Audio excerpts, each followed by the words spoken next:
Vibrant Gujarat regional conference અંતર્ગત છોટાઉદેપુરના જિલ્લા કક્ષાના કાર્યક્રમમાં ₹46.81 કરોડના 23 મહત્વપૂર્ણ MOU કરાયા।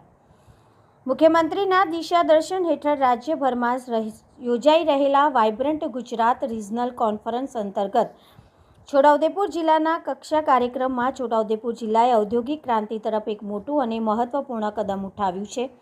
જિલ્લાના સર્વાંગી વિકાસને વેગ આપવા અને સ્થાનિક સ્તરે રોજગારીનું નિર્માણ કરવાના ઉદ્દેશ સાથે વિવિધ ક્ષેત્રોના વિકાસ માટે કરોડો રૂપિયાના રોકાણો ધરાવતા મહત્વપૂર્ણ મેમોરેન્ડમ ઓફ અન્ડરસ્ટેન્ડિંગ MOU કરવામાં આવ્યા છે। છોટાઉદેપુર જિલ્લામાં ઉદ્યોગોને ઉચ્ચ શિખરો પર લઈ જવા અને સ્થાનિક સંસાધનોને યોગ્ય ઉપયોગમાં કરવા માટે કુલ 23 જેટલા પ્રોજેક્ટ પર હસ્તાક્ષર કરવામાં આવ્યા છે। આ પ્રોજેક્ટ અંતર્ગત અંદાજિત ₹46.81 કરોડનું સૂચિત રોકાણ કરવામાં આવશે। આ રોકાણના પરિણામે જિલ્લાના આર્થિક માળખાને એક નવી ગતિ મળશે।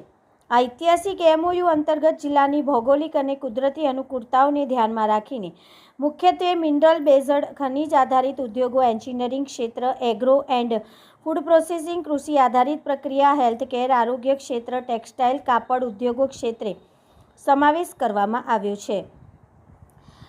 રાજ્ય સરકારની સબસિડી અને સંગીન ટેકાની અપેક્ષા સાથે આ તમામ 23 ઔદ્યોગિક એકમો વર્ષ 2026 અને 27 દરમિયાન કાર્યરત થવા જઈ રહ્યા છે। આ પ્રોજેક્ટ શરૂ થવાની સ્થાનિક યુવાનો અને નાગરિકો માટે ઘર આંગણે જ રોજગારીની વિપુલ અને નવી તકો પ્રાપ્ત થશે, જે સ્થળાંતર રોકવામાં મદદરૂપ સાબિત થશે। સરકારના પ્રોત્સાહન અને ઉદ્યોગ સાહસિકોના સહિયારા પ્રયાસોથી આ તમામ એકમો છોટાઉદેપુર જિલ્લાને આત્મનિર્ભરતા તરફ આગળ ધપાવવામાં મહત્વની ભૂમિકા ભજવશે। આ 23 MOU છોટાઉદેપુર જિલ્લાના ઔદ્યોગિક અને આર્થિક વિકાસના ઇતિહાસમાં એક નવું સુવર્ણ પ્રકરણ ઉમેરાશે। શેખ મુઝફ્ફર નઝર, છોટાઉદેપુર।